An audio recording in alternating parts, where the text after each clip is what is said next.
This episode is sponsored by Turn Gymnastics Apparel, the brand dedicated solely to the sport of men's gymnastics. Choose Turn this season to outfit your team with industry-leading design concepts and elevated options for elite performance. Get the design process started today. Visit turn-gymnastics.com to discover the latest possibilities. Turn.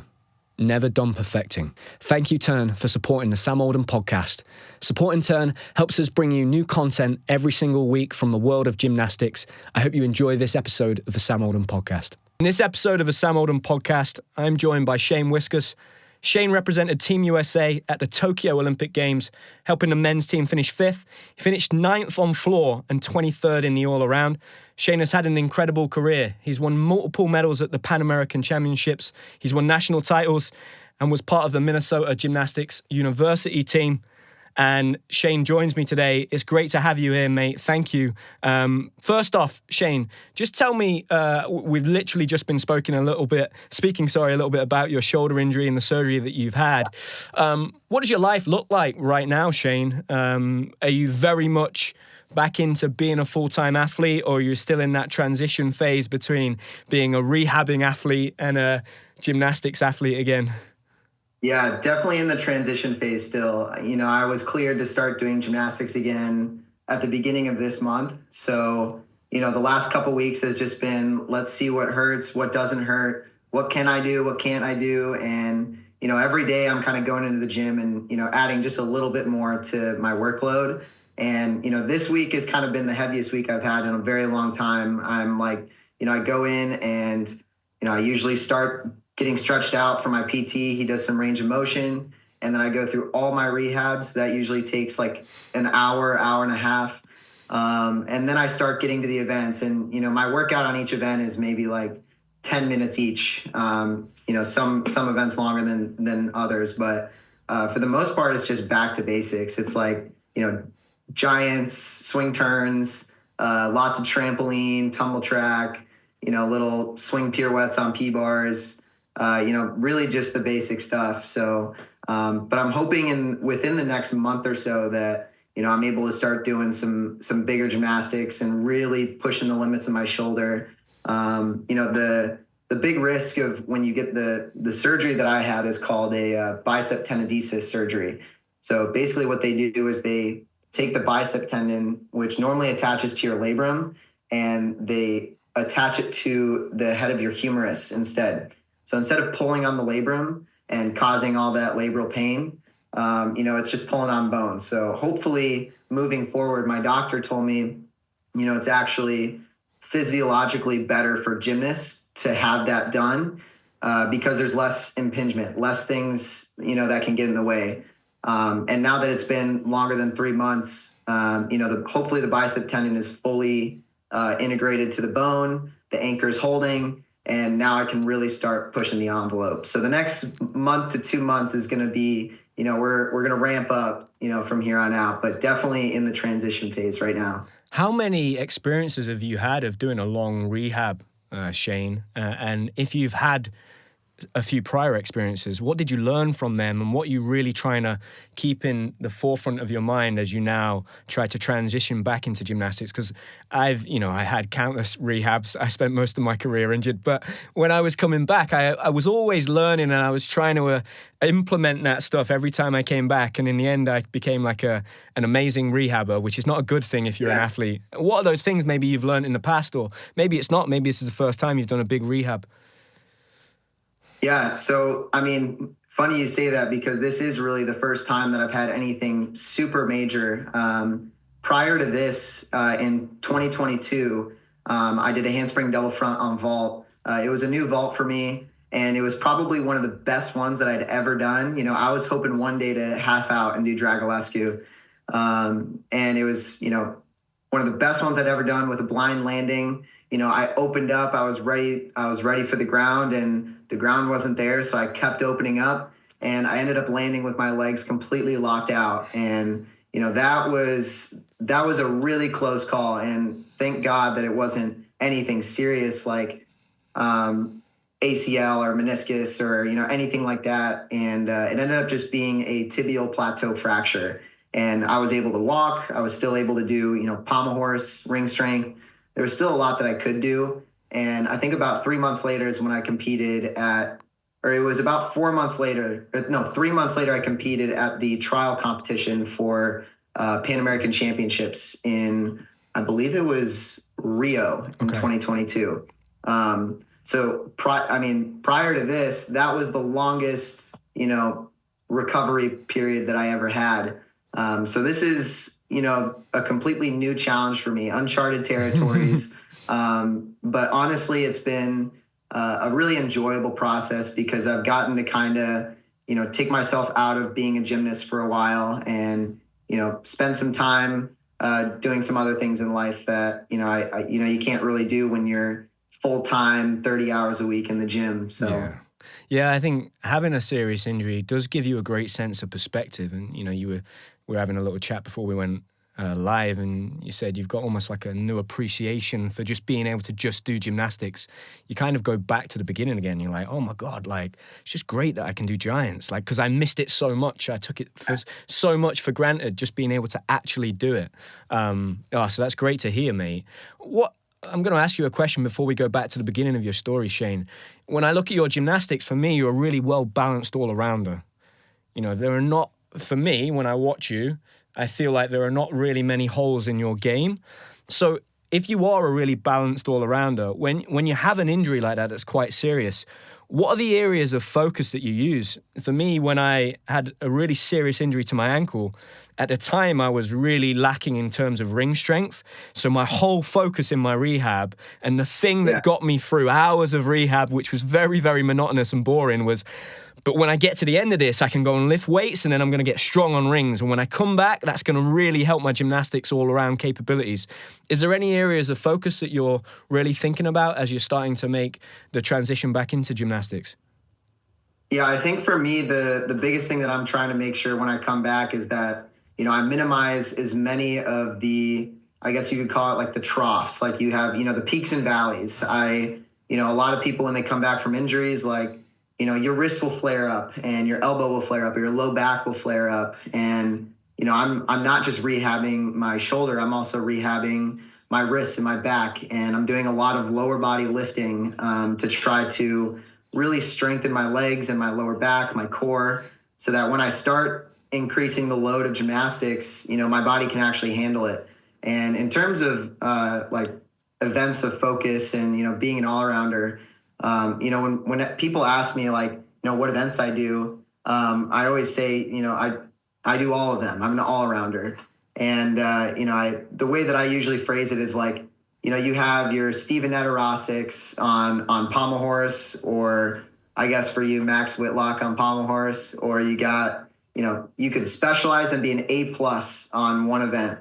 And I like to say that I'm like a B+, A- on everything. So it's interesting you brought that up, because I've been in discussion with my coach about whether or not now's the time to specialize, because I've always had a knack for parallel bars, high bar, and floor. And, because I, do all around, you can't spend all your time on those events. And for me, horse has always been my weakest. So I have to spend so much more time on horse than I do on P-bars. P-bars, I just kind of have to go there. I got my routine. Maybe I'm adding one skill, but, I've got maybe 45 minutes to an hour on horse, and then 30 to 45 on P-bars, and I've got to be really efficient.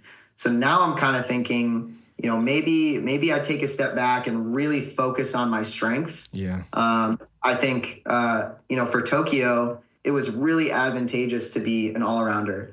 And, because there were only 4 people added to the team. And that worked out really well for me because, like I said before, I'm a B+, A- on everything. So, in that case, it worked really well. And I approached it in the same way for this Olympics. And, I did really well in the all-around at Olympic trials and USA championships, but it was really the extra 1 to 3 tenths on those strong events that I was missing to add to the team score.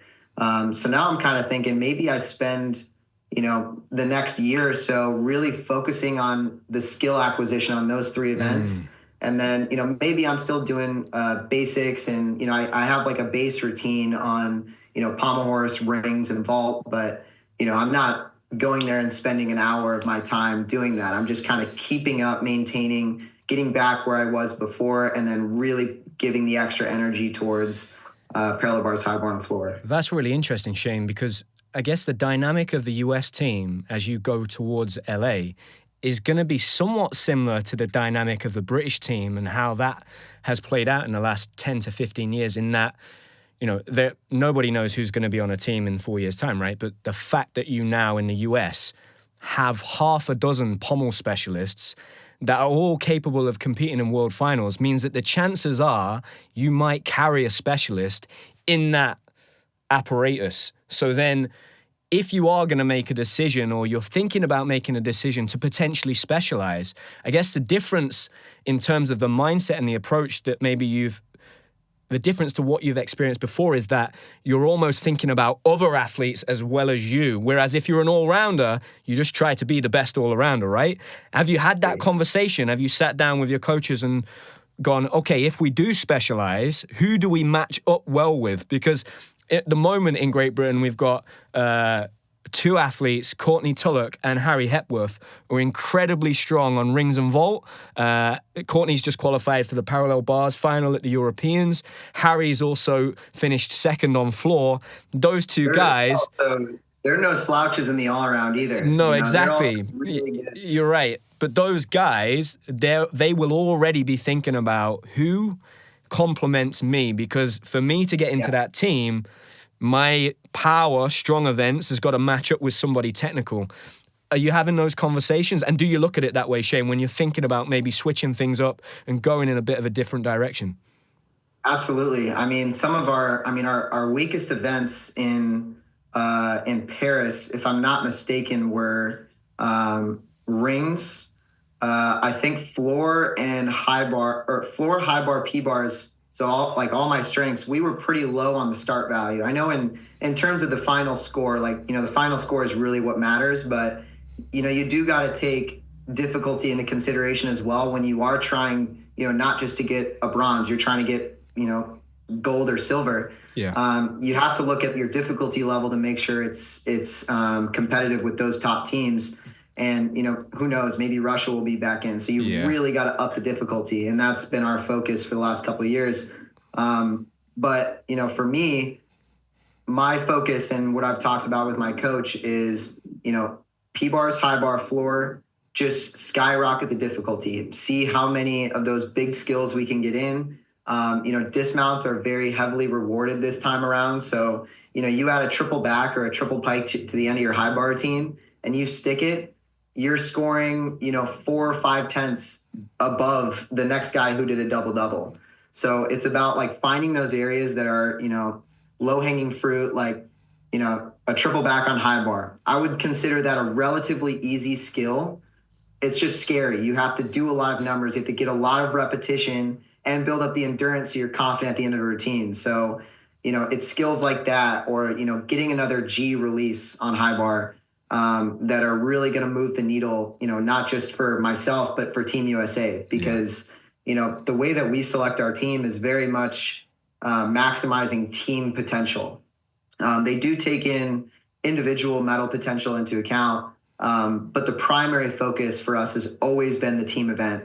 So you want to make sure that, the holes for us, like you mentioned, we got a lot of really good pommel specialists, some of the best in the world. And if you want to make the pommel lineup for the United States, if you're an all-arounder, you basically got to be an all-arounder who's also, second or third best pommel horse swinger in America, which, is probably amongst the top in the world. So, maybe for me, in terms of making national team, because all-around is such a consideration for making national team, maybe I just maintain pommel horse to a level that's, competitive with the rest of the national team. But then I really spend the extra energy on P bars, high bar, and floor, upping the difficulty to help my chances of making the team and also help Team USA close the gap between, us and, Russia, China, and Japan. Do you remember your first steps into a gymnastics club, Shane? I ask a lot of people this question, and I think sometimes people remember other people's version of that events because they're so young. But do you remember when you first walked into a gymnastics club? I do, and it's really funny because there's only like a 2-second flash that I can remember. It's not like I saw someone doing gymnastics that was really cool, or I watched this athlete training and I was like, oh, this is what I want to do. I mean, I was I was probably 3.5, 4 years old. Okay. And the first gym that I went to originally was in it was like an indoor soccer field. So it was a big bubble, those like big bubble domes, those white bubble domes. And I remember driving up to the gym. That was the first flash. And I was like, oh, that's a cool, facility. And then I remember walking into the gym and seeing all this gymnastics equipment. And I was like, what is this? This looks like the best playground ever. And, that's kind of the first, memory that I have. But it's not a very well-rounded memory. It's more just a flash. Like I can see it, I can picture it. But yeah. When you started gymnastics, Shane, we spoke about you being a very well-balanced all-around gymnast. Was that the case from the get-go? Was there an apparatus that you leaned towards more, that you enjoyed more? You get an idea, I think, from the coaches and the feedback, whether or not that you've got some talent or potential. Have you always been a balanced all-arounder, even from being a young kid, or is that something you've had to develop over time? I would say, I've always been a pretty well-rounded all-arounder, but I definitely had more holes than I do now. For example, like pommel horse for me was always a huge hole. And at my most recent competition, I think I was like 8th place on pommel horse in the country at Olympic trials. And that's with 2 to 3 pommel horse specialists, and then I'm amongst the next group kind of in there. So I was really proud of that. I mean, I think at Olympic trials, I was going like 13.7, 13.8. And for an all-arounder, that's really good. I would have liked to, throughout that year, my goal was always to get to 14. That's kind of the sweet spot for an all-arounder. Then you're really competitive. And I was just starting to score 14s in our inner squads and in practice.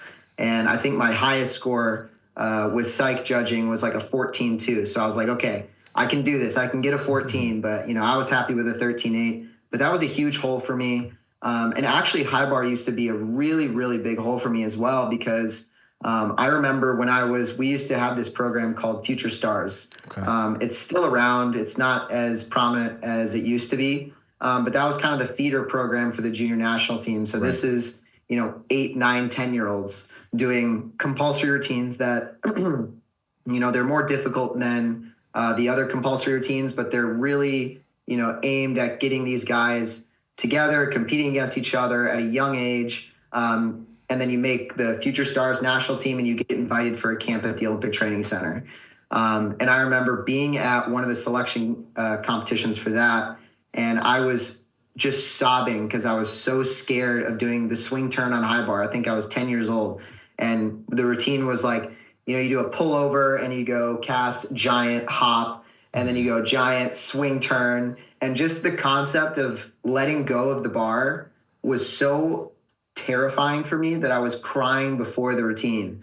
And, even, into my early junior years, everyone learns a Tkachev as one of their first release moves. That's like what they compete.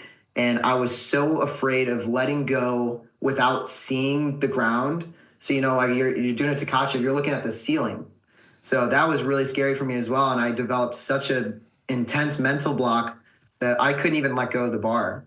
So then I get a little bit bigger and, then I can start doing a Yamawaki. And I'm like, okay, I get a D release. And for us at that time, it was a D. And if you do a D release as a junior, you got like 2/10 bonus. So I was like, okay, I'm working the system. I got my D release plus 2.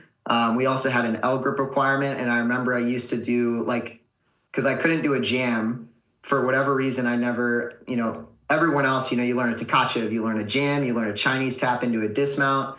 And I just took a very weird route to getting good on high bar. And my L grip requirement is I did at first I did a Higgins to L. And then I started doing you do a Healy to mixed grip. Yep. And then you roll the second hand and hop over and do a giant. And I was probably 14 and I was doing like Yamawaki, endo full spin, roll my hand to fulfill the element group requirement.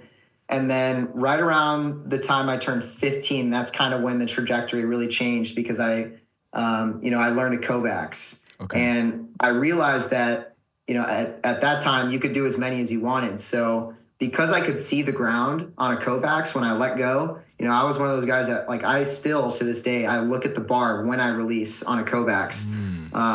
And I look at it basically until my, feet cover the bar. And then I look for the bar. So because I could see the ground, that just opened up the doors for me. And in that year I did a Yamawaki and a Kovacs.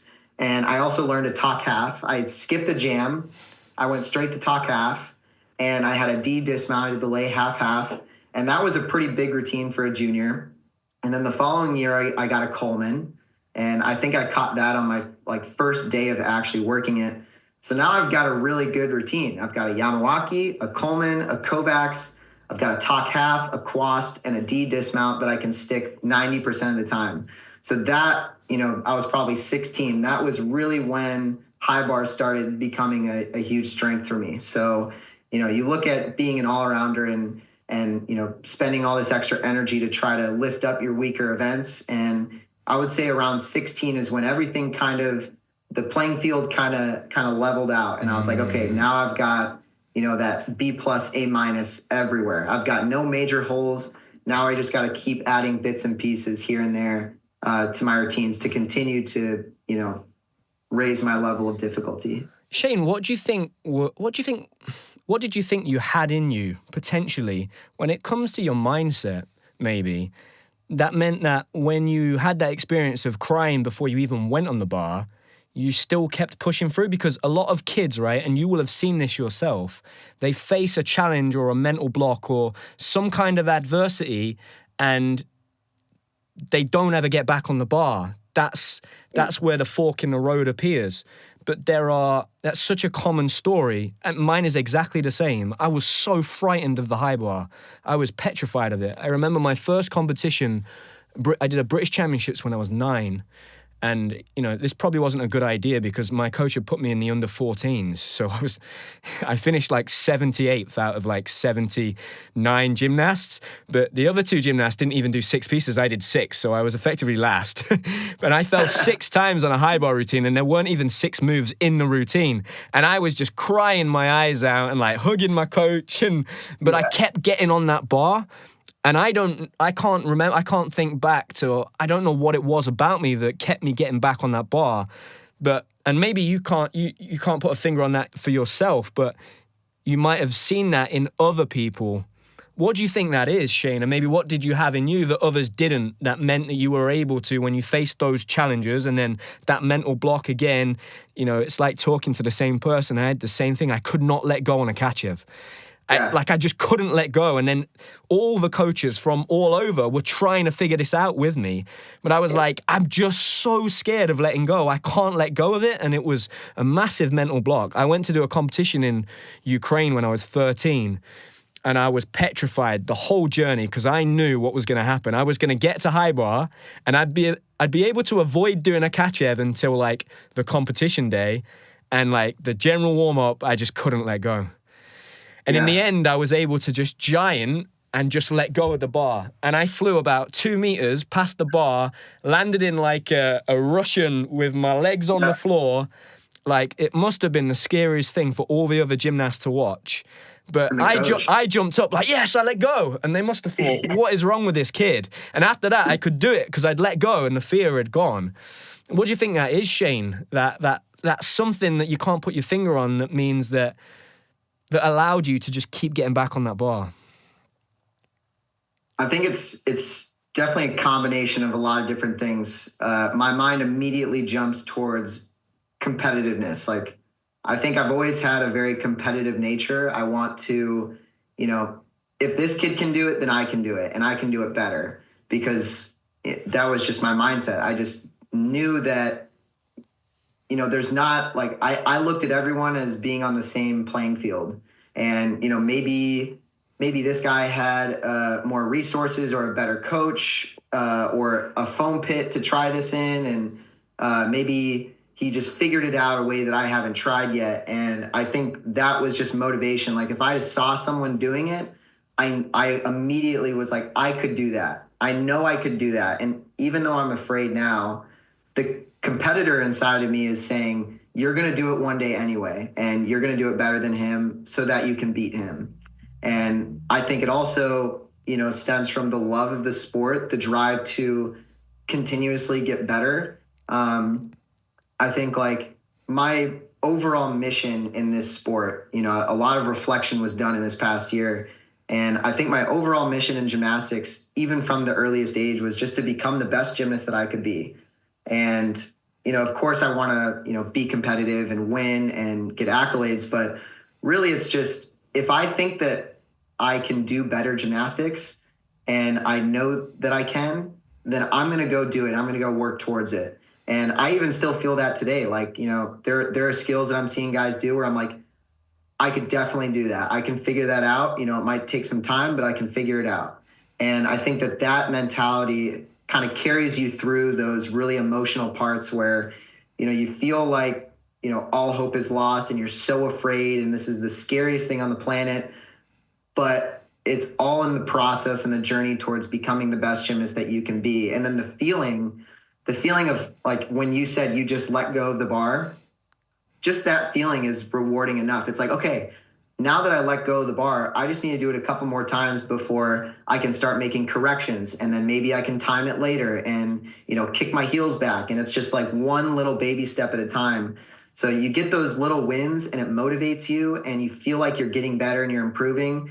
And you feel like you're getting closer to that top guy, you're watching these kids at a young age who have just been, they have perfect foundational elements and everything that they do is just looks so effortless. And, you even see like 10 to 12-year-olds in the US now that, they compete better than a lot of senior gymnasts. Like they're going out doing really big gymnastics for their age and they're crushing every single competition. And it was like that when I was young too. There was always that group that was doing really well. And I always felt that I could achieve that too. So, when I was actually coming up, this is kind of a tangent, but I was never in that top group until I would say about like between 14 and 16. That's kind of when the big transition happened. But, every time I made national team as a junior, I was one of the last spots in. I was just trying to make the national team. And I think making the national team is a big step. But then once you're there, and as you know this, like once you get to that next step, there's always something above that. There's always the next thing to achieve. So now that I'm making national team every year, let's see if I can keep getting better. Let's see how close I can get to these guys, how much better I can get as a gymnast. And I think that's always been the motivating factor for me and the reason that, I'm able to push past some of those fears. And, even fast forwarding to now, I never thought in my entire life I would be doing a triple back off high bar. And now here I am. I'm like, oh, I can do that. I just need to do a lot of repetitions, get really comfortable, build up my endurance so that, by the time the competition comes, like I will be prepared. I know how to be prepared with a new skill, even though right now, since I have never actually done a triple back, I'm like, man, just the thinking about doing a triple back on high bar is terrifying, but I know I can do it. So that's always been kind of the motivating factor. Who were your inspirations and motivations when you were growing up, Shane, when it comes to gymnastics? Was there anybody that stood out for you? Were there gymnasts that you watched that you tried to model your gymnastics around? Yeah, there was when I was younger, I think I was a lot like you. I watched every resource, every YouTube video. I remember in 2011, I knew I was going to bring this up at some point. 2011, you came out with a Sam Oldham promo. I think you did it 2011, 2012. Yeah. And those were some of the coolest videos that I'd ever seen. And there were a couple guys doing it. I think you and Niall were doing it. Yeah. And then, the universities in the States, every year for a long time, they were doing promos. Every single year, colleges would come out with promos.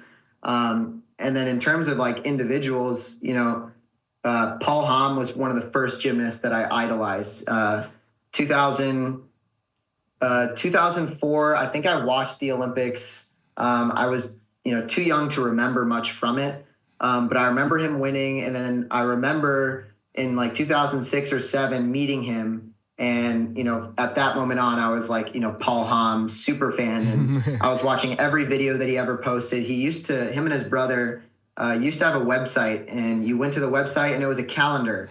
And on each day of the calendar, there was a little link to a YouTube video. And, this was 2006. So not the kind of website you see nowadays, but I remember I would be refreshing that page every single day, waiting for the next video to upload. And I would watch the whole video of their training. And it's like, this is so cool. And then it transitioned into John Horton. He was a really big influence for me. I loved, he just always presented himself as such a fearless athlete, like a fearless gymnast. There was no skill that he wouldn't do or wouldn't try. And there was definitely an aspect of that I wanted to apply to my own gymnastics, even though, I think naturally I'm a very timid gymnast. I've never been one of those guys to, just randomly chuck a crazy skill. You have those kids where it's like, oh, he's fearless. Like, he'll do anything. He's not scared of anything. That was not me. But when I watched John Horton, it made me feel like I want to be like that. I want to be able to do that kind of thing. And then when I was really getting into gymnastics around, 12 years old, 13 years old, that's when Sam McCulloch got big. So that's kind of, so I would say really it was Paul Hom, John Horton, Sam McCulloch, the very classic stereotypical United States, peak male gymnast. But, I think it's the same for a lot of people in the US, but those 3 guys were huge for me, and you as well. Like, watching your stuff was always really, really cool and inspiring. Oh, that's very kind of you, mate. I was also doing the same thing and refreshing that website. And we just had Mike Canalas on, and he was the guy behind the camera when he filmed all of those videos.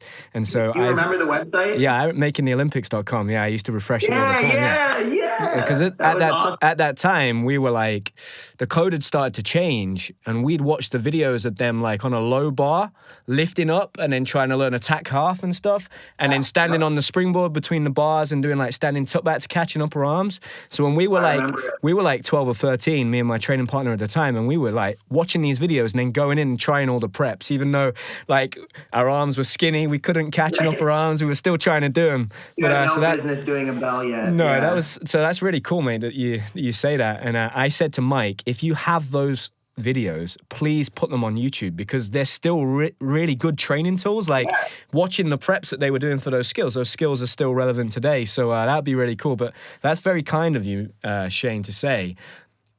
Even at that age, at like 16, and this is a strange question, but are there events in an all-around gymnastics competition that you think are key in terms of being a successful all-arounder? And what I mean by that, Shane, is that like I would watch all-around competitions and all-around gymnasts and gymnasts that were up and coming, and there'd be like key events that I'd look for. And if they were good on those pieces, I'd go, okay, they could be dangerous in a few years' time. Do you look at it like that? And do you think there are key events that you need to be strong on to be a successful all-arounder? Definitely. I think one of the most important events for any all-arounder is floor. And the reason I say that is because floor is your air awareness. It's your twisting ability. It's your ability to stick landings. And if you're good on floor, you can translate a lot of that to high bar and parallel bars and, your dismount on rings and all that stuff. And then, I would also probably say pommel horse, just because, a lot of guys forget about it, or I don't think a lot of people are naturally gifted at pommel horse, especially from an all-around perspective. So if you see a guy who's, he's a junior and he can tumble really, really well, and he can swing pommel horse at least to a respectable ability, I look at that and I'm like, I look back to my own high bar progression, and I'm like, you can learn how to do a Coleman or a Kovacs. You can learn how to do a Tkachev. You can learn how to do a Peach. Like, you can learn a lot of the skills on other events, but I feel like pommel horse and floor are really, really crucial events to, build in a junior. That's I don't really, know. What do you think? Like, yeah, if you had to look at it that that's way. really interesting what you say there, mate. I would definitely, and I really liked what you said about floor, because maybe I don't think of it that way. I certainly think of the spatial awareness. When I think of the best all-around gymnast, they all have great spatial awareness, right? Because that translates to so many things, dismounts, even certain types of skills. Yeah. I would always look at pommel horse, because typically if an all-arounder has a weakness, a lot of the time it is pommel horse. Like, how many of those guys you look at and go, oh my God, if you could swing pommel. You've got 5 events, but if you could swing pommel, like it seems to be that event. I think rings you can work around. You can be clever. You can construct your routine. Yeah, you can construct your routine around the strength elements, and maybe you can get strong in like one specific area of strength. Maybe you've got a strong cross or a planche, and you can be clever. I think with parallel bars, again, the same thing.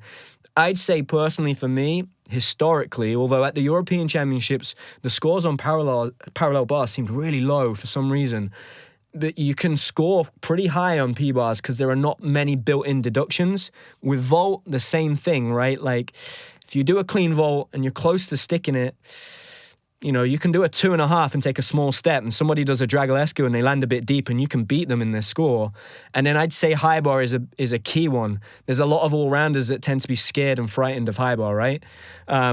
So I would say very similar. I'd say spatial awareness. I'd definitely say pommel horse. And for me, I'd always say high bar. That's probably biased because I love high bar, right? But I think that fear element always plays a factor, and maybe it prevents certain athletes when they get to 15, 16, if they don't have that spatial awareness, it stops their learning curve when it comes to an event like high bar, where you've got to start letting go and taking big risks.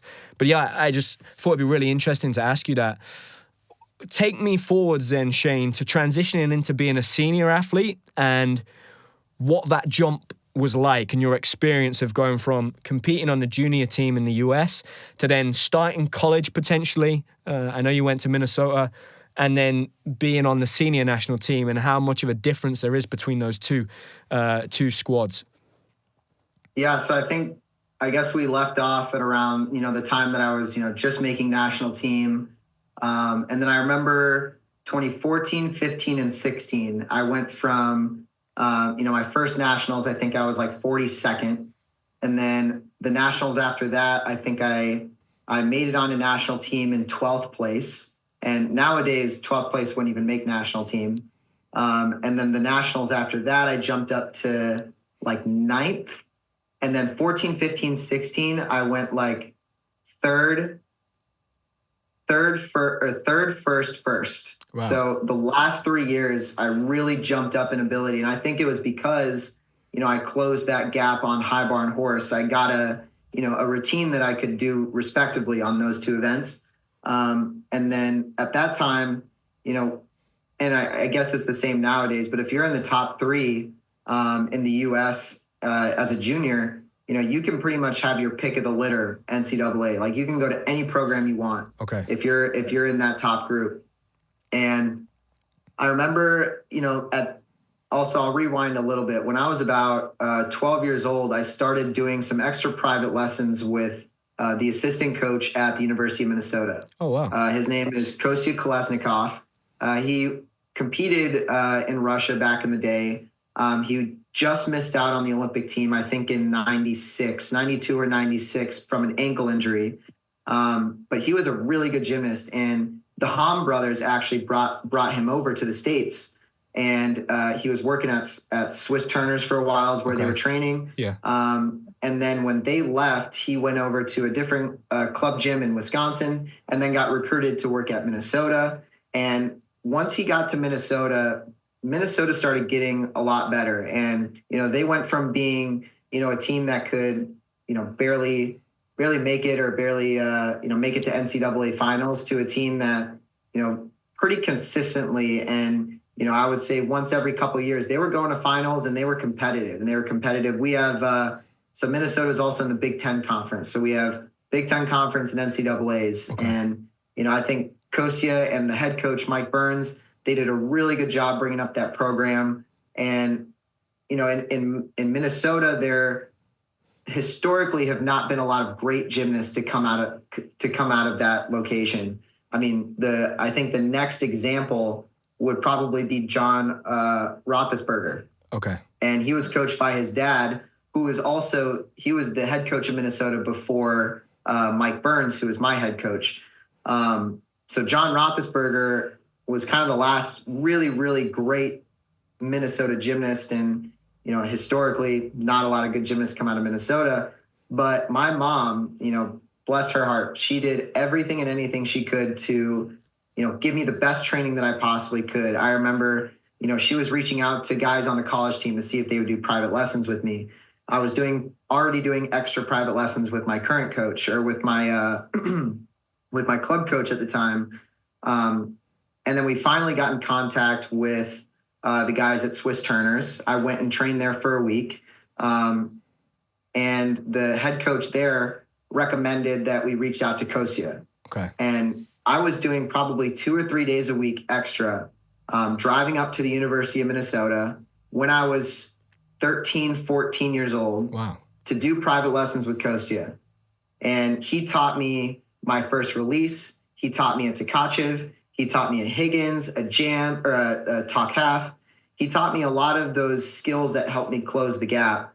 And I remember when I was looking for colleges, it was, I was looking at Michigan. I was looking at Illinois at the time, didn't have a scholarship. So I was interested in them, but it didn't work out based on my age and scholarship. And so Michigan, Minnesota, Ohio State, Nebraska. I think I took a trip to Nebraska, and I had a trip planned for Oklahoma. Okay. And I remember my first trip, I think was Ohio State. And I loved Ohio State. And at that time, Alec Yoder and Sean Melton were on the team. Okay. And, they had a really killer team at that time. They were winning Big Tens almost every year. And, I really enjoyed my time there. And then I went to Nebraska. And because Nebraska is in the same, region as Minnesota, I already knew the head coach for many years. And, him and I still get along very well.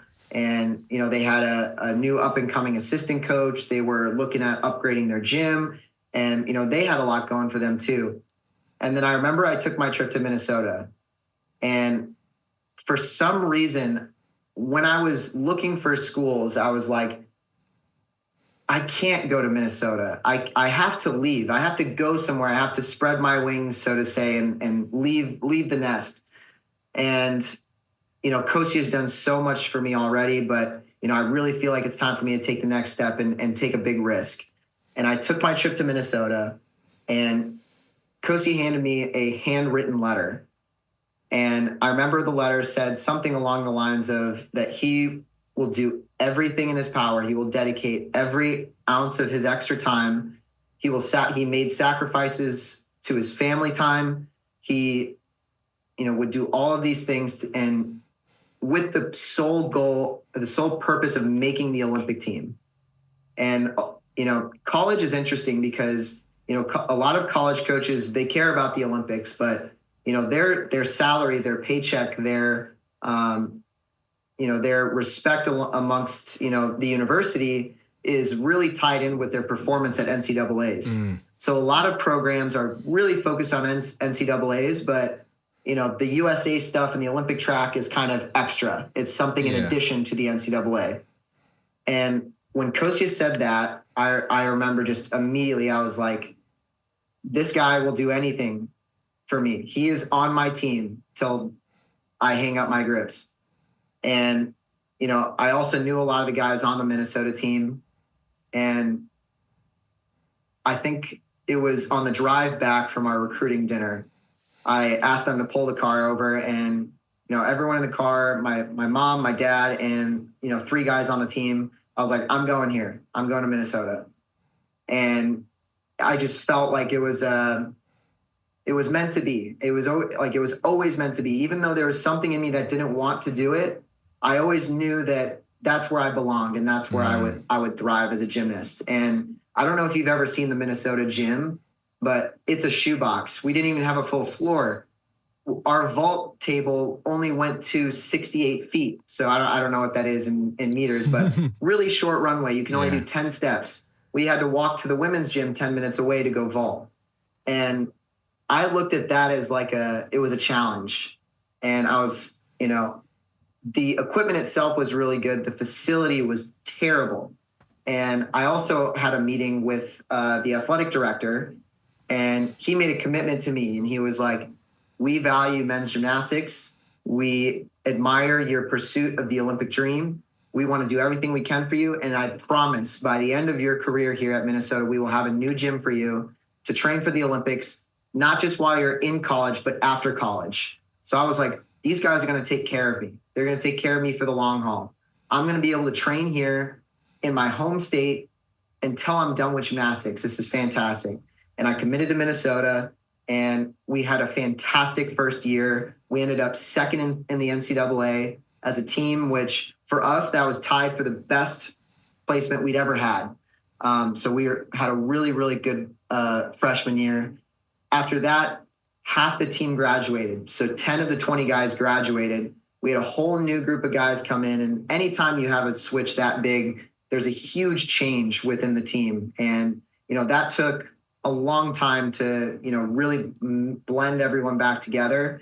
And that I would consider that a rebuilding year. So our performance went down a little bit. But by the end of that, I think we were all on the same page that, all right, now we're going to make a push to see if we can, get first or second in the NCAA again. And my junior year, and then I guess my freshman year is when I made senior national team for the first time. Yep. So that was a really good freshman year. Sorry, I skipped over that. No, keep going, mate. I'm enjoying it. It's great. Yeah, I'm just thinking in the college mindset. Then my junior year, we had a really strong team, and that's personally when I felt like college-wise, I was at my best. That was the best I'd ever been. I was scoring, 1.5 points higher than the previous year. I was ranked first in the country in the scoring stuff that they do online. And I had about 3 meets under my belt. I went to Winter Cup. I got second at Winter Cup behind Sam McCulloch. And I got selected to compete at American Cup. And that was a huge deal because at the time they actually had to make an announcement prior to Winter Cup. They had to submit who the athletes were competing, and they selected Sam and Yule. And I went to Winter Cup, and because I beat Yule, they had to go back on that and be like, okay, well, since he got second, actually Shane's going to go compete at American Cup. So that was a whole thing of drama. And, Yule and I are super close, and he was super happy for me.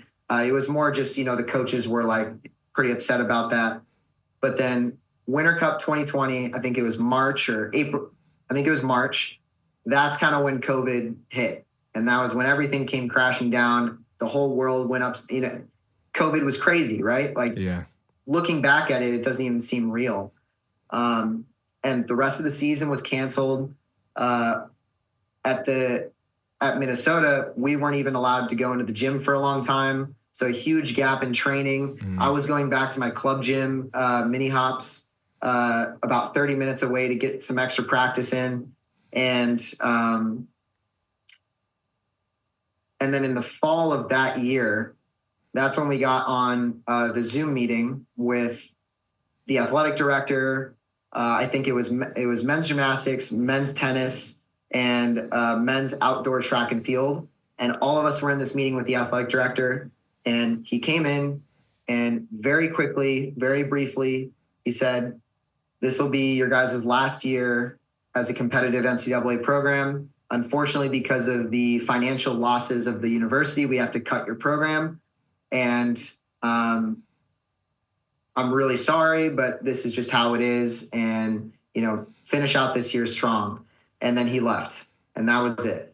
And then the whole, the next couple months after that, we went into high gear trying to raise funding to try to get petitions signed to reverse the decision because, the athletic director makes that decision, but then the board of regents of the school, they meet together and have the final say. And we spent that whole time period really just fighting to save the program. And, when we wanted to be focusing on the gymnastics, right? Yeah. Like we were just trying to save our program. And the Board of Regents they met, and it came down to literally the last vote. There's 9 Board of Regents and they needed a majority. And we had 4 votes, and it came down to the last person. So all we needed was for him to say, yes, we're keeping the program, and we would have been golden for the next couple of years.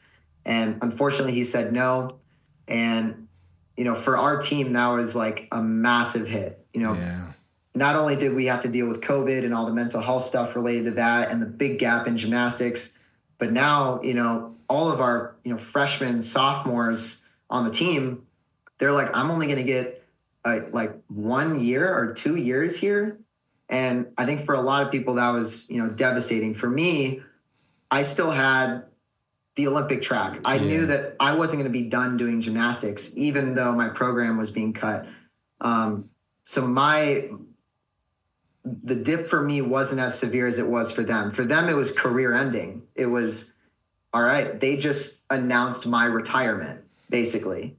So that year was really tough. And because of the instability and because we weren't sure if I was going to be able to have a place to train after NCAAs leading up to Tokyo, I had to make a really, really tough choice to move out to the Olympic Training Center. And I would go back and forth competing for my college team at Big Tens and NCAAs, and back to the training center and doing online school at the training center in Colorado. It was a crazy time. But also during that time, I got to train alongside Sam McCulloch, and that was a whole new level of motivation for me, because here's the best guy in the country. He has the best chance of making the Olympics, and I'm right next to him. I'm watching the whole thing.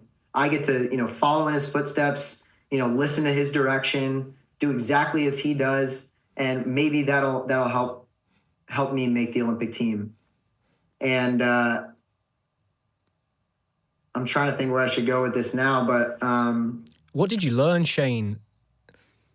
2 questions that come to my mind. Number one, it sounds like to me you like being an underdog. The decision to train at Minnesota. I've seen that gym, and those gyms are great because they have character. Sometimes when you have a brand new facility, it's soulless, right? But when you go in the gym and you almost feel the gymnast that came before you in that place, and all that knowledge gets passed down through the generations. I've seen the gym at Minnesota, and I'm sure I'd enjoy training in a place like that. But you could have quite easily gone to a university or a college that had a brilliant facility, great coaches, has a long track record. You're going to be training alongside other great gymnasts all the time. Not that the gymnasts on your team weren't great. Do you feel like that's accurate, that you almost got used to being that underdog and you like being in that position of being the guy that isn't the best when you start out as a junior, and you got to work your way up and you feel comfortable in that? And also, what did you learn from that athletic director that promised you, right, we're going to give you a place here, we're going to look after you after the Olympic Games, I promise you we won't cut the program? What did you maybe learn about life in that experience, and how do you look back at that now? Absolutely. I mean, I'll just start with the athletic director thing, because I think that was the first major hiccup in my career. That was the first, time where it was wait, this is not how it was supposed to happen. This is not how I envisioned things shaking out. And, it was really hard to take that news. And, but ultimately I think it gave me I had a lot more gratitude for gymnastics, because I realized just how fragile, men's gymnastics in the United States is. There's not government funding. We don't have, all we have is the NCAA. We have a lot of really great coaches. And other than that, the program that I'm at right now, EVO, is the only gym in the country that actually funds athletes just to train. So, it gave me this perspective that gymnastics is so fragile here, and being able to do it at an elite level, it is a privilege. It's not it should not be taken for granted. And I was really, really pissed off at the athletic director, because I feel he was playing politics, and he was just trying to get me to say yes. This 18-year-old kid, this guy's like 40 something years old. He brings in this 18-year-old kid and he's like, I will take care of you. And he went back on his word and he, cut our program, shook up my entire vision of my future. But, ultimately, I think it forced me to grow up a little bit and make the hard decision to go to the Olympic Training Center, to take a big leap of faith, to really up my level of training with Sam McCulloch. And, really just not to throw too much of like a pity party for myself. Like, I can't mess around. I got the Olympics next year. I can't just stop. Like, I've been training my whole life for this. I can't just be sad for myself. So I think it definitely forced me to grow up. It gave me a much more level of respect and gratitude for the sport of gymnastics, and appreciation to have the opportunity to do it at the highest level, because it's, so there's less and less NCAA programs and places to train for senior athletes, every couple of years. And, I feel like when it's here and you have the opportunity, you can't think twice. You just got to go. Yeah, it's really interesting, Shane. I feel like most athletes have an experience in their career where maybe things don't go the way they had envisaged, planned, expected, always believed they would go, and they learn the harsh lesson that life isn't fair sometimes, and that does make you mature fast and grow up and realize that, there are so many things involved with it's not just this pure thing that's everybody does and is amazing, and you see the Olympics and it's bright and it's shiny. There's politics and money and all of these moving parts, and I think it does harden you up to probably what has then transpired in your career after, right? I'm sure that has helped you in many ways, that experience. Do you agree that maybe you like being that underdog type character, and there was an element in that in making the decision to stay in Minnesota? Absolutely. And I'd like to take this in another direction at some point. So don't let me forget, because that just reminded me of something that I wanted to ask you about. But yeah, I think I've always done better when other people don't really expect me to do super great. Or, like, I think a great example is, I don't know if you remember this, you probably do, but at USA Championships, before the Tokyo Olympics, on the 12th of 12 rotations, so high bar, last event of the 2 days of competition, I went in at second place in the all-around. Second place, and I was dealing with a wrist injury, and I jammed it on parallel bars, and, I couldn't do my one touch, and then, I'm standing there waiting to salute my high bar routine, and I look over and I see Yule stick his double front half on P bars, and I look in the background and see Brandon Briones stick his triple full on floor, and I'm like looking up at the scoreboard, and they're like 2/10 behind me, and that was the biggest mistake in my life, because then I went up on that bar and I fell on my casina, and then I jumped back up, and maybe I hit my head a little bit because my timing was all off, and I took my Coleman about 3 feet away from the bar, and then I jumped back up and did a Kovacs, missed the bar, slammed on the ground, got back up again, barely caught the Kovacs. I did a talk half and took it to my stomach, and then I ended up sticking the dismount. But at that point, I thought that I didn't make Olympic trials. I thought that I was down and out, like that's it for me. And then I remember my coach coming up to me and he's like, "You forgot about the point system." And I don't know if you're familiar with the point system, but in the US, if you win an event, you get 10 points. If you get 10th place, you get 1 point.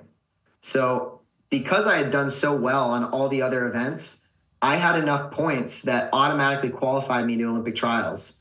So then we had 2 weeks between US championships and Olympic trials. And at that, I felt like an underdog. I was like, they don't expect me. The pressure is now taken off. Like, now I just got to go out, and I know I'm still competitive. If I go out and do 12 great routines, I know that I have a fighting shot, but maybe no one else does. And for whatever reason, I think that fueled me. And yeah, you're right. Being an underdog, I think, was really the reason that I was able to go out and compete so well at Olympic trials that year and make the Olympic team. What was your experience like at the Olympics, Shane? You know, I've had a lot of gymnasts on this podcast and other athletes that competed in Tokyo and some that went as traveling reserves. And I always, you know, when I think back to that time, I was like, you have this idea of what the Olympics is going to be. And when you close your eyes and you imagine yourself competing there, you imagine the stadiums being full and it just wasn't that. And a lot of athletes have said that that first day of qualification almost at times felt like a control competition, or they didn't have that buzz of the adrenaline. And then other athletes have said, no, to me, like, as soon as I walked on that floor, I was an Olympian. That was it. What was your experience like at the Olympic Games? Because you guys did well. You finished 5th. Yourself, you were first reserve for floor. You know, you got 2 gymnasts out of the all-around final. Just tell me a bit about your experience in Tokyo, Shane. Yeah, I had a really good meet in Tokyo, and there was only one hiccup, and it was vault on qualification day. It was our last event, and I remember they actually ended up replacing the board underneath, or the panel underneath the springboard, because everyone was struggling on vault, and there was a fracture in the podium. So they ended up replacing that after our session. And of course, you know, people still made it work because, you know, when you're at the Olympics, people make it work no matter what. Yeah. But for me, like a 2.5 on vault for me was already really, really hard. And I ended up getting that final rotation and I sat down my vault. So unfortunately, like I was this close to make the all-around final, but, you know, I wasn't, you know, too concerned with making that because my focus was really for the team. You know, we had Brody Malone and Sam McCulloch, and like those guys are the all-arounders. Like they're the two. If we want a chance at getting a medal, we want those two competing in the all-around final. But then on the final day, I stuck every single dismount for team finals. We started on rings. I think I was second. I stuck rings. It was probably the best I'd ever held my strength positions.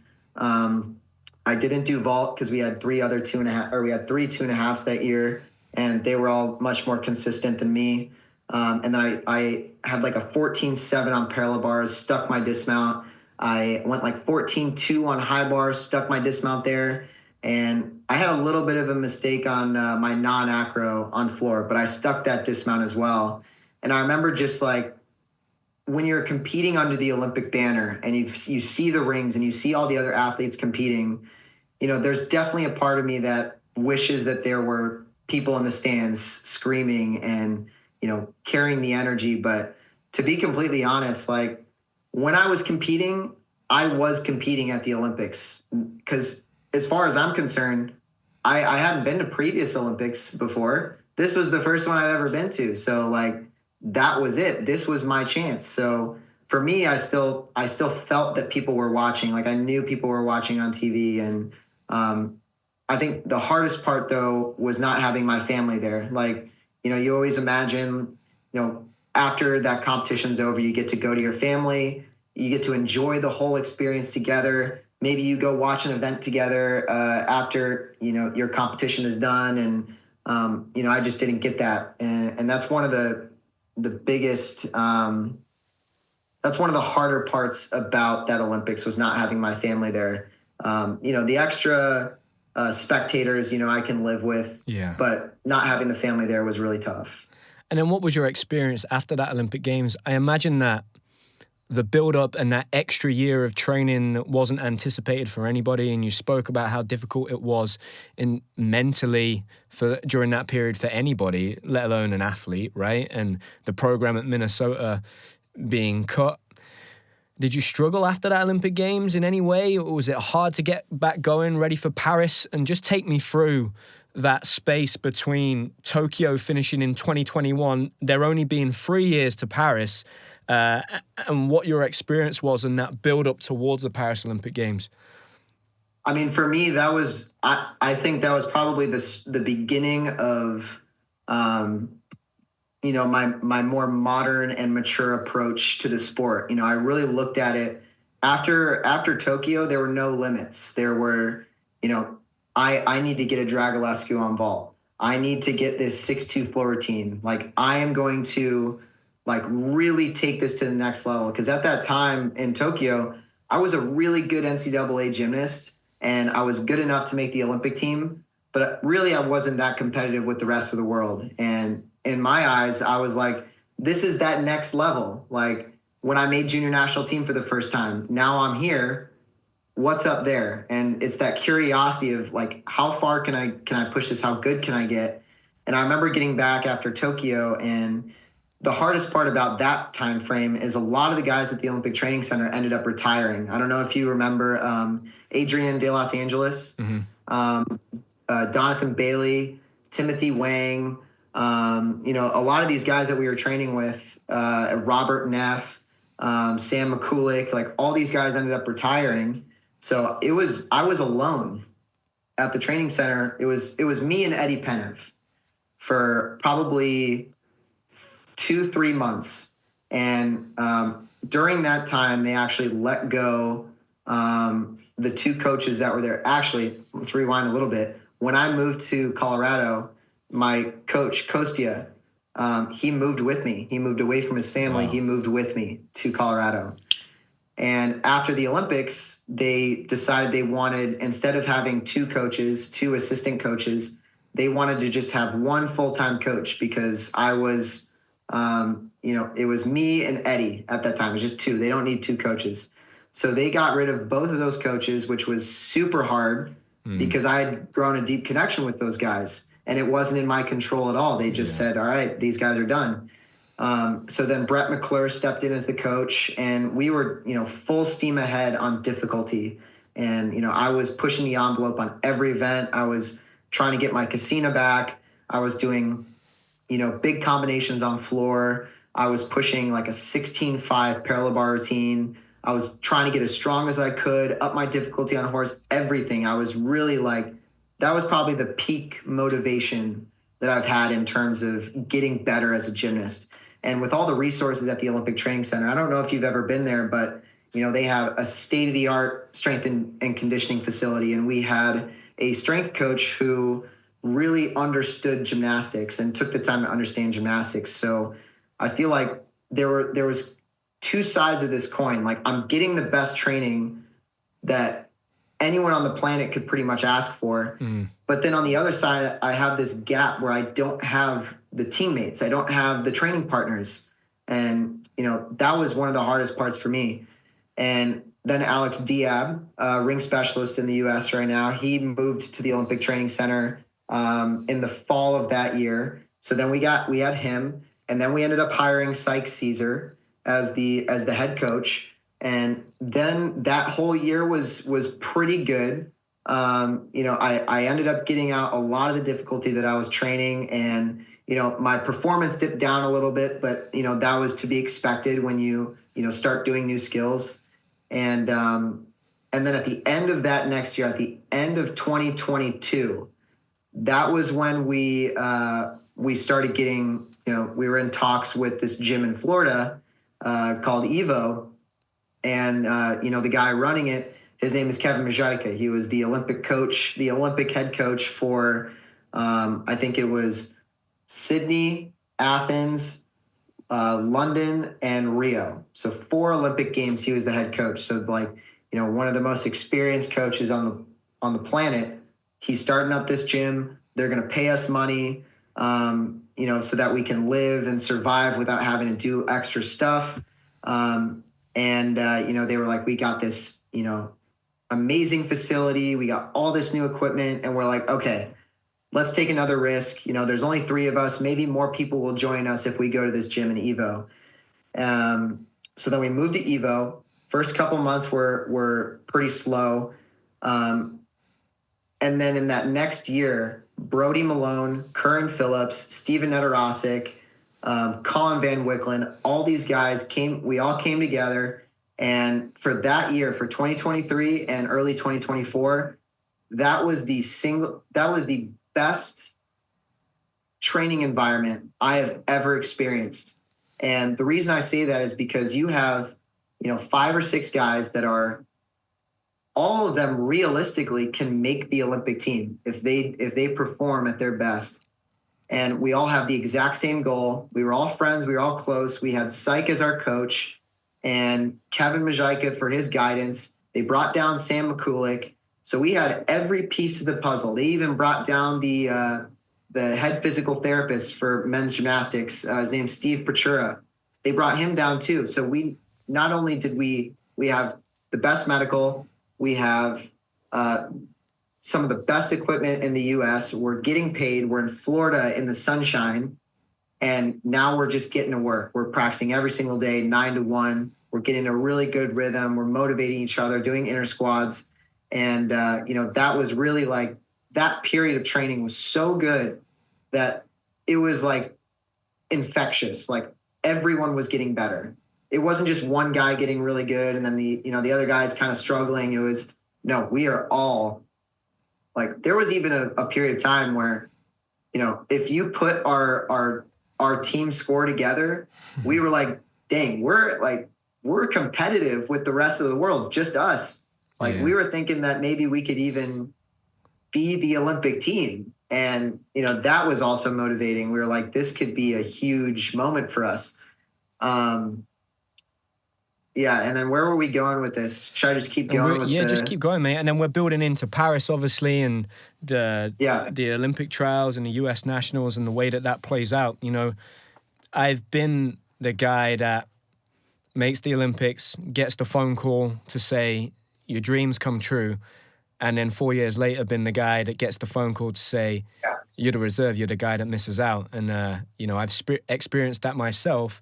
When I read your story and obviously watched the trials and your routines, I could relate to you a lot because I felt like my performance was enough to justify my place on the team. Maybe you feel similar.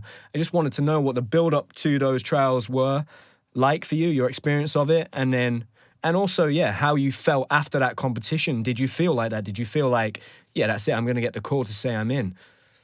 Yeah. So I guess I'll give a little more context to the build-up into Paris because I kind of skipped over that. But so I mentioned that in 2022, I added a lot of difficulty to my routines. The United States was giving extra bonus to those high start values. So it was really advantageous to add the extra skills. And then 2022, we had world trials and, because I was relying so heavily on the bonus, when we went to world trials, they took out the bonus and the way the scores worked out, it was so close like that. In my opinion, I should have been on that team. And that was really tough for me.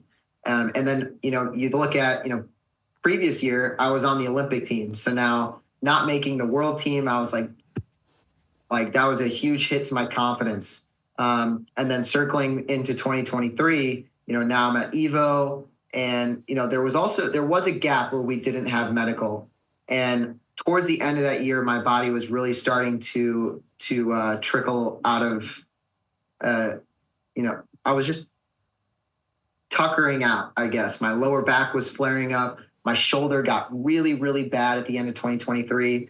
And I barely put it together for US championships. I still made national team.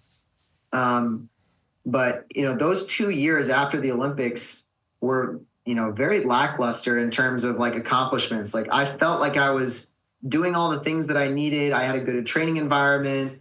There was a lot of moving parts, like not a lot of consistency in my training in terms of coaching and gyms and all this stuff.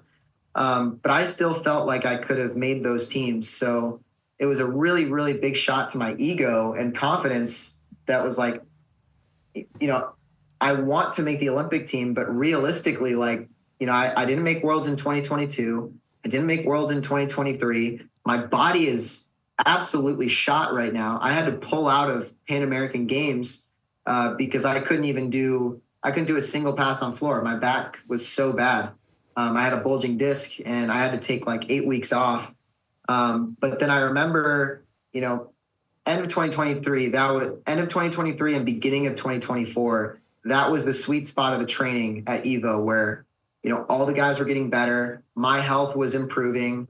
My confidence was starting to come up again because, all these skills that I was training for upgrades, they're starting to get easy. I'm starting to be able to do them with my legs together and pointed toes, and it's not taking all this extra mental effort. Like now I can focus on executing the routines.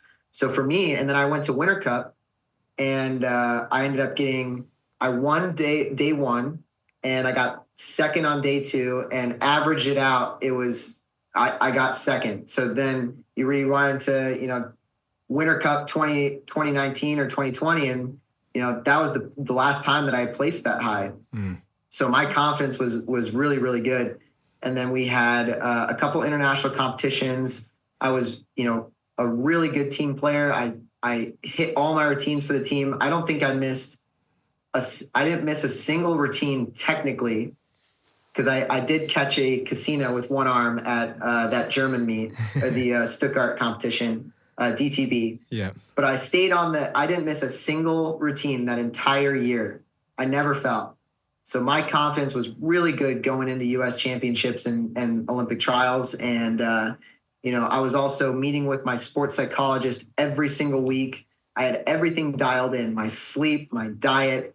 When you're getting into the Olympic year, that's when everything kind of merges together like that. And, I felt like it was happening. It was like the story that I was making in my head. And I was like, it's all happening. It's all coming together. The Olympic trials were to take place in my hometown, Minneapolis, Minnesota. My entire family, my entire team from Minnesota, they would all be there. And it just felt like destiny. So I was motivated by this like sense of destiny, that it was like meant to be. But I would say that I approached it from the lens that like, I can do all this and I can be as prepared as I can possibly be. But, there is a very real chance that, something can happen. Let's say I make a mistake. You can only control so much in gymnastics. And of course there are those factors. So I think I had at that time the perfect balance of like, I want to go make the Olympic team, but also if it doesn't happen, I know deep down that I gave it everything that I had. And I did everything that I could have possibly done to make this happen. And the way that they did it this year was a little different than in Tokyo. US championships and Olympic trials were essentially the same competition. So they had 2 days of US championships, 2 days of Olympic trials, and they take your top 3 scores on each event across those two competitions. They averaged it. So they put it, they added it up, divided it by 3, averaged it, and then they put those scores into a system that, pumps out your best team scoring scenario. So, you put these 3 guys up on floor, horse, rings, vault, all the events. This is your top team score. And I went to championships. I did really, really well. I had solid scores everywhere except for one fall on rings, because my grips or the ring like didn't turn. So my wrist went on the outside of a Yamawaki, right. But that was a fluke mistake. And I knew that I could hit 2 more routines because you need 3. Okay. So I wasn't stressed, but maybe in other people's eyes, maybe like from the all around perspective, it's like, maybe we're counting this guy out, and deep down I'm like underdog, but it's rings. I know I can hit 2 ring routines. So then we go to Olympic trials, and at this point I'm just grateful to be there. I was out on the floor. My goals were to, enjoy the moment, like go in gratitude, be grateful for the opportunity to even try to make an Olympic team again. I wanted to smile and have fun. And I wanted to be in the moment. I wanted to be present so I could enjoy it, so that I could compete at the best of my ability. And I wanted to roll with the punches. If something happened, I didn't want to count myself out. I didn't want to stop competing until the last routine. I wanted to be in it the whole time. And that whole competition was the culmination of 3 years in the making. It was all that difficulty that I pushed in 2022 to the injury that I had in 2020, or the injury at the end of 2023 that took me out, that made me think that, maybe I can't, getting back to gymnastics is going to be hard. Like I have to recover. I have to heal my back. I have to get my shoulder to a place where I can compete again. I had 3 injections in my shoulder that year in 2024 just to be able to compete at that level. And everything just felt like it timed perfectly. And I had the single best 2 days of gymnastics of my entire career. And I remember day two of Olympic trials, we have 15,000 people in the stands. My entire family's there. My entire college team is there. And I'm in a good position to make the Olympic team again. And I remember there was this feeling of relief. I was like, I'm so ready. There is not a single doubt in my mind that I'm not going to go out and crush this competition. I had so much confidence. And I think we started on high bar, which starting on high bar is a little scary, but I hit probably the best routine of the year. I made my connection on high bar. I topped out both my talks. My releases were, Coleman and Kovacs, legs glued together. And then I went to floor, stuck like half of my passes plus the dismount. I had the 13.8 on pommel horse, the best score I'd had all year. And then it came down to rings because remember at this point, I only had 2 counting ring routines because my other was a fall. And I stuck rings. I went 14.2, best score I've had all year. And then I went to vault, stuck vault. Right after Brody stuck his, I stuck my cos 1.5. At that moment, I didn't think I made the Olympic team. I knew it. In that brief moment, I knew I made the Olympic team. I'm like, I belong here. I'm showing up on the single most important day of the entire Olympic cycle. I made the Olympic team. And then I go to parallel bars, and I also glossed over this, but 2 weeks prior to Olympic trials, I dislocated my middle finger. I literally popped it out on a Suarez, and I went up into a front uprise, popped it back in, and I wasn't able to do a full difficulty routine until I got to Olympic trials. And at Olympic trials, I competed 2 great P-bar routines. And then, there was a lot of screaming, a lot of celebrating, a lot of emotions after that parallel bar routine. And it was very short-lived because I remember after P-bars, Steven Nedorosik was looking really, really excited. And I knew that if Steve made the team, it's more than likely that it's going to be, 2 all-arounders instead of 3 and another specialist to round out Steve.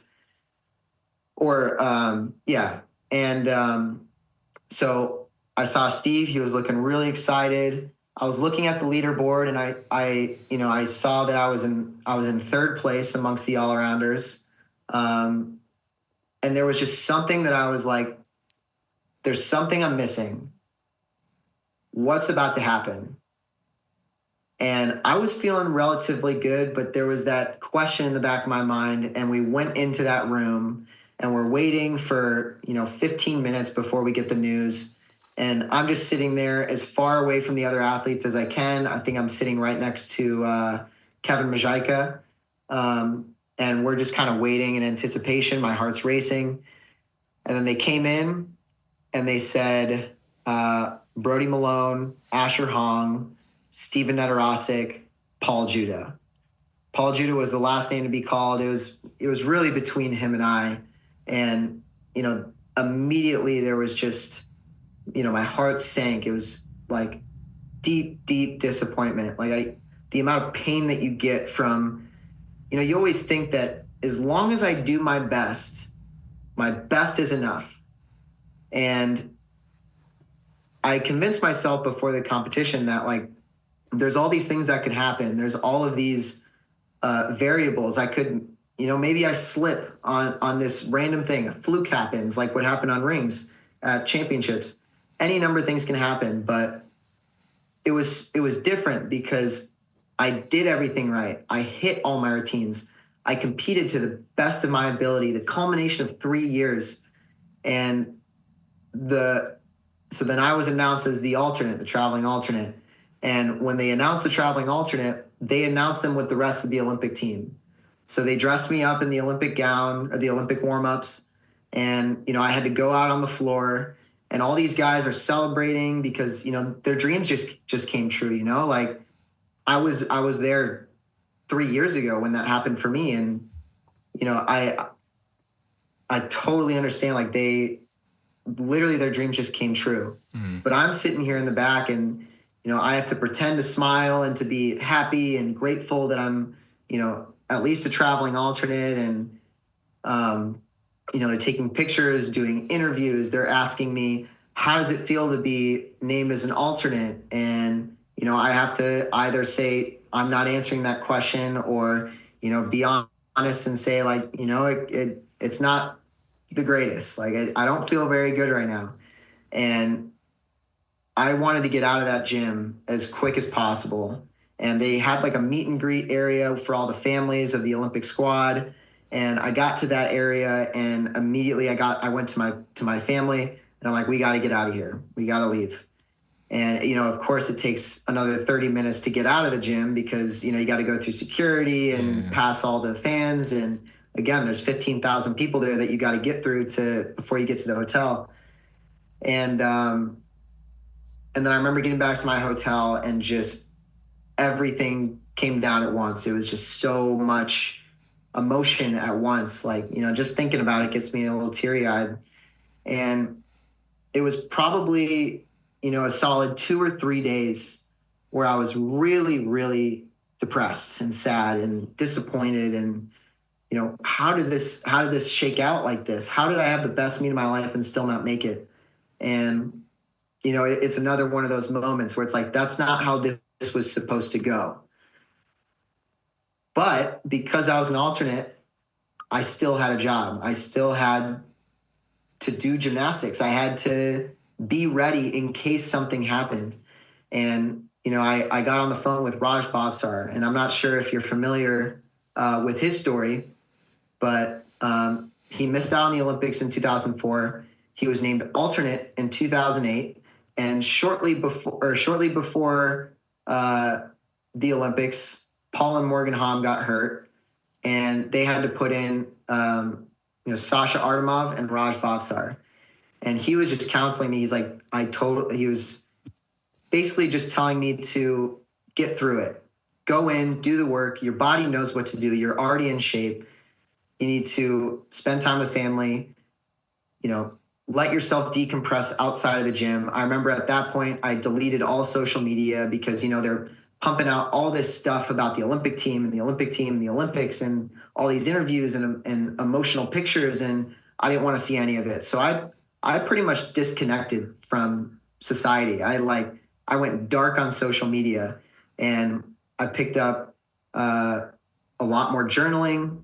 I was meeting with my sports psychologist, still continuing to meet with my sports psychologist, keeping in talks with Raj Bhavsar about how he managed all of that, and emotionally, what can I expect, going to the Olympics. And, I'm also preparing for the possibility that I'm going to have to watch these guys go and get a bronze medal because, Russia's not there. So it was between Great Britain and the US. And, once we got there, it was between, Great Britain, US, and Ukraine because they showed up too. But I remember that was also, that was something that I had to mentally prepare for. It's watching all these guys go out and get a medal because, there's this weird balance where, like, there wasn't any doubt in my mind that, I contributed to, pushing the level of gymnastics up in the US.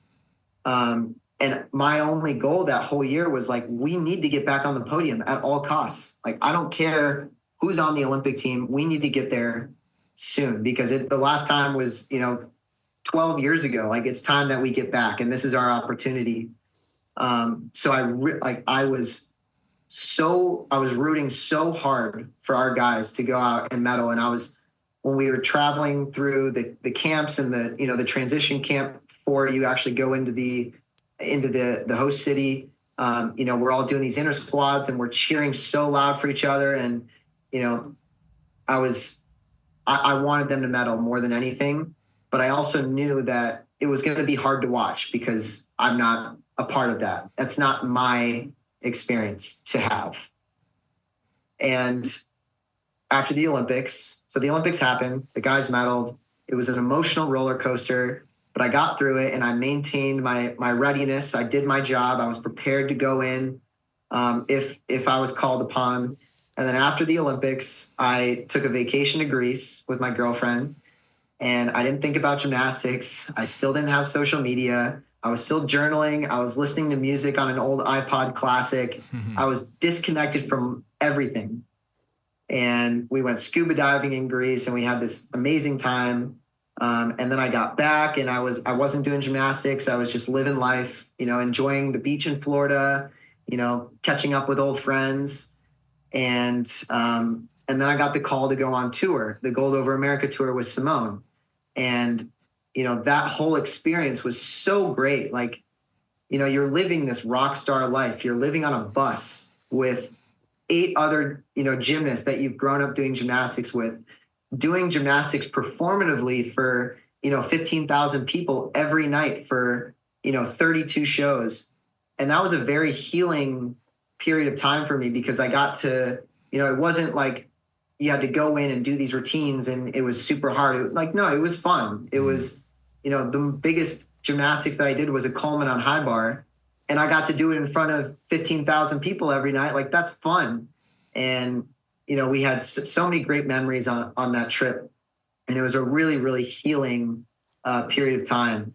And then tour finished, and, then now I have to make the decision of if I'm going to keep doing gymnastics. It's like, in my head, I was like, this was it. Like, this was everything. I was pushing for this moment. I wasn't even sure injury wise if my body was going to be able to handle it. And I made it all happen. I brought it together. Let's seal the deal there. I ended on the best competition I could have asked for. Let's be done. And then throughout tour, I'm doing gymnastics, and it's fun and, healing. And I'm, my spirit is starting to be recovered from all that emotional trauma. And then, I'm watching all these guys compete again, and like, man, 8 skills, you take out 2 skills on each event. That could be pretty nice, doing 8 skills. And you get a 10th bonus to stick. That makes it closer. It's a closer competition. And, there are a couple skills that I have left that I want to try. And, I've got this shoulder that I'm dealing with. So that'll be my first step. I'll fix the shoulder and then figure it out. So I met with the doctor. I got the surgery in February. I signed my contract with Evo just to basically commit to trying to do gymnastics again.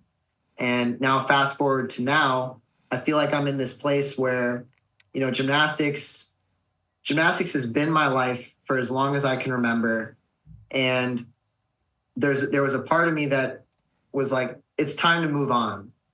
But the more I thought about it, the more I was like, the window is so small. I mean, you really have until probably 30 if you're lucky, maybe 32 if you're really lucky. And for the very small group of elites in our sport, like Jobchev, and I would even put Eddie Penev in that group now. Maybe you can go further, but it's going to end eventually.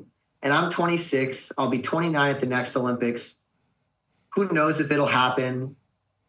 But if I don't at least try to get back to being competitive again, I'll never know what skills were left on the table or what things were left to accomplish or experiences I could have had. And looking back at that emotional trauma of the Olympics and everything that went down there,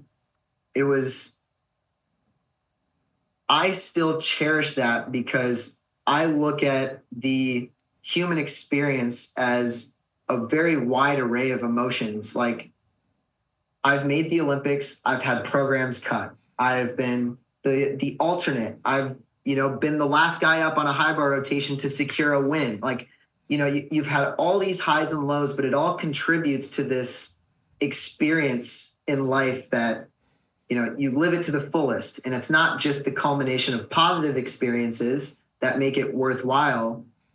It's the combination of it all. You can't have the good without having, the hard struggles in life too. And looking back, would it have been nice to go to the Olympics and get a medal? Absolutely.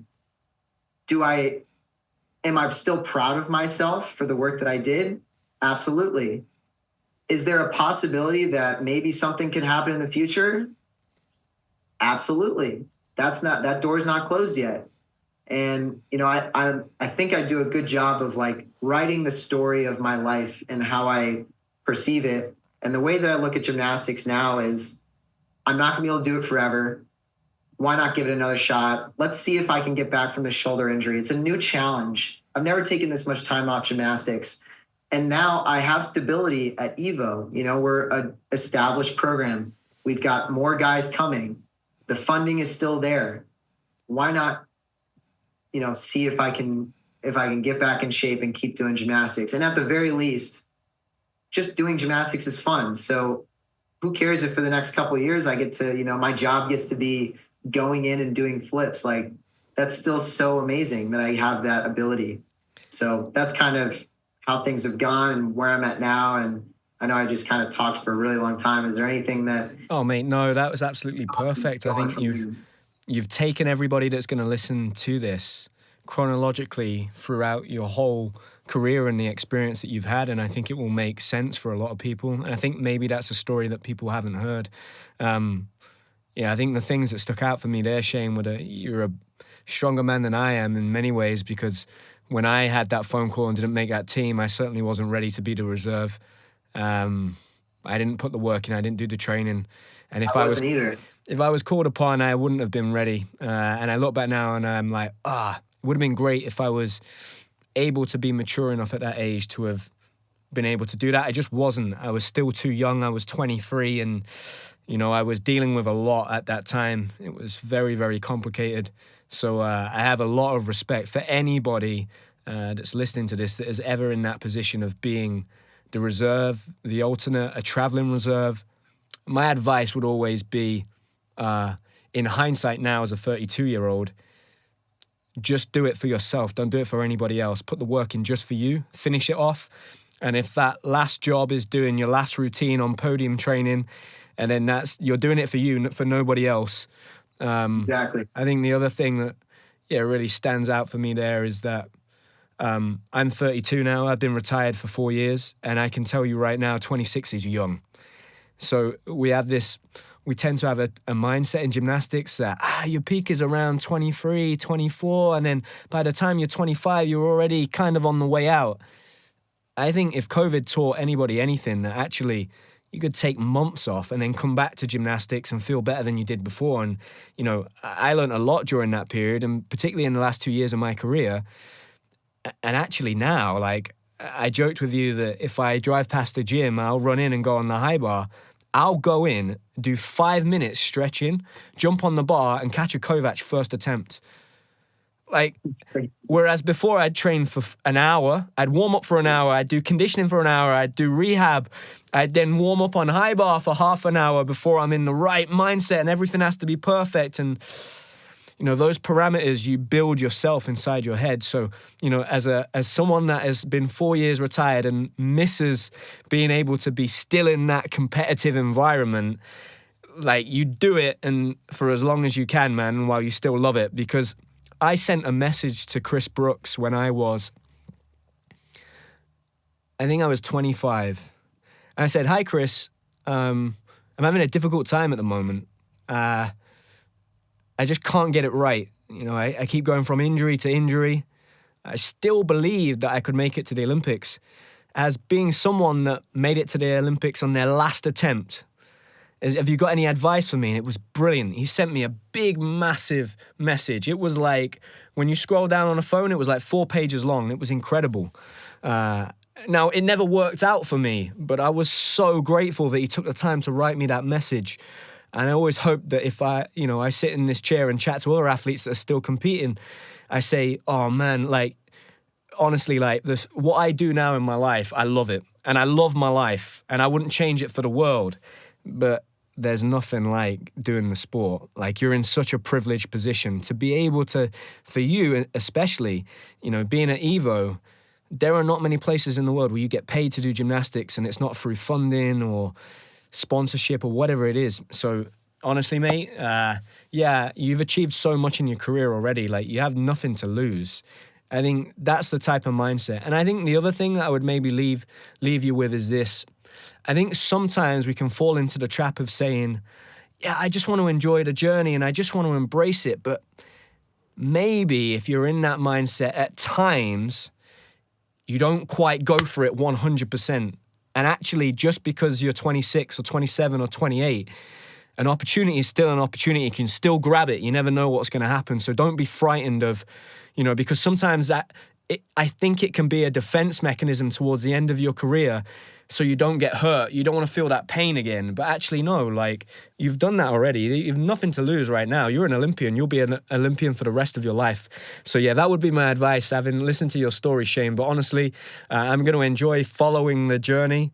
Like I said, for me, I think you're an incredibly well-balanced all-arounder, but I also like your style of gymnastics. It's beautiful. You spoke about doing that high bar routine, the first routine up on the last day of the Olympic trials, it being like spot on and perfect. And as you were explaining, I could see it inside my head, that routine. So, yeah, I think you've got a lot to offer. And the other thing I would say is that having sat and presented the European Championships in the last week, the athletes coming up, the juniors, they're finding it quite easy to transition straight into the seniors. And the senior athletes that have competed for their whole life on 10 skills are finding it quite easy to drop to 8. And the people in the middle are getting squeezed fast. And they're the people in the middle that are maybe at their peak, the traditional peak of 23, 24, 25. So don't count yourself out, mate, because I think those top two people, that younger group of athletes and experienced, are going to squeeze the middle. And I think everything's going to be a lot closer. It's going to bring everyone way closer. So, yeah. And you've got everybody around you that you need. Having had Syke on the podcast, Sam on the podcast recently, the guys you're going to train with. Yeah, just go out there, mate, and have a lot of confidence in your own ability. Thank you so much for sharing your story, Shane. Maybe just finish off with a piece of advice for, you've been through a few difficult challenges, and, everybody always, when they see someone just miss out on an Olympic Games, they think, oh, that's going to be tough. You're aware that that's a big moment and they're going to struggle with that. What have you learned in the last year in terms of being able to live with that? Because I think people tend to say, yeah, but if you've been an Olympian already, they think it cushions the blow by saying, yeah, but you already went. And you're like, yeah, but no, it still hurts just as much. Like, it doesn't hurt any less. That was still my dream. Like, for me, my dream from when I was a kid and I watched Athens 2004 was to be an Olympic gold medalist. So even when I went to London, and I don't want to take that for granted, but my dream was to win a gold medal. So it still felt like my dream was taken away. What advice would you give to someone that's maybe, been through that experience, might go through it in the future, and what have you learned in the last year about that?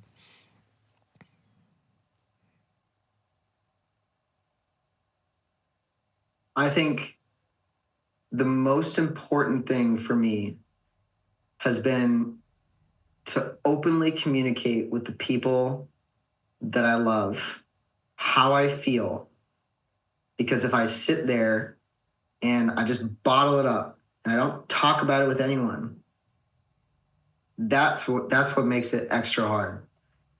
Talking about it with people, whether it's a psychologist or your parents or your significant other or your coach, like I was talking with Kevin Majajka, he was my emotional support system or he was my, my dedicated coach in Paris.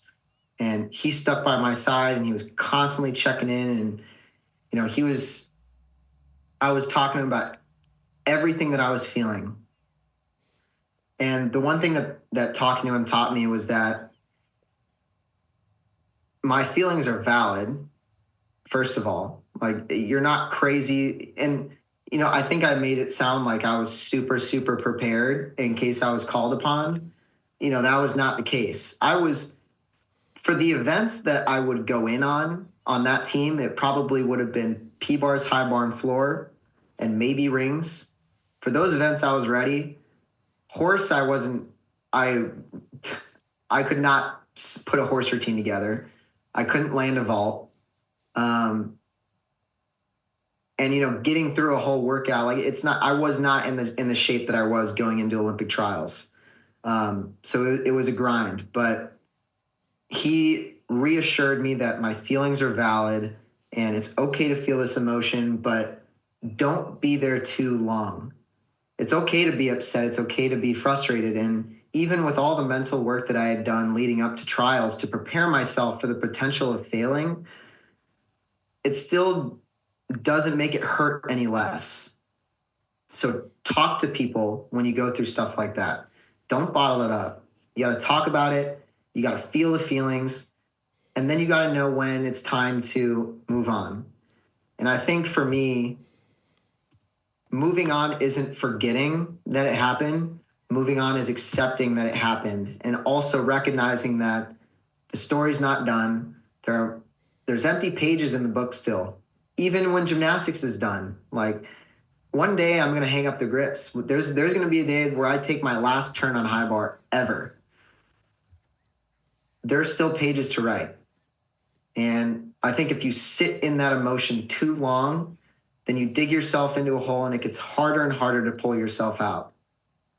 And then you start feeling bad for yourself and you start bringing down the people around you and then you spiral.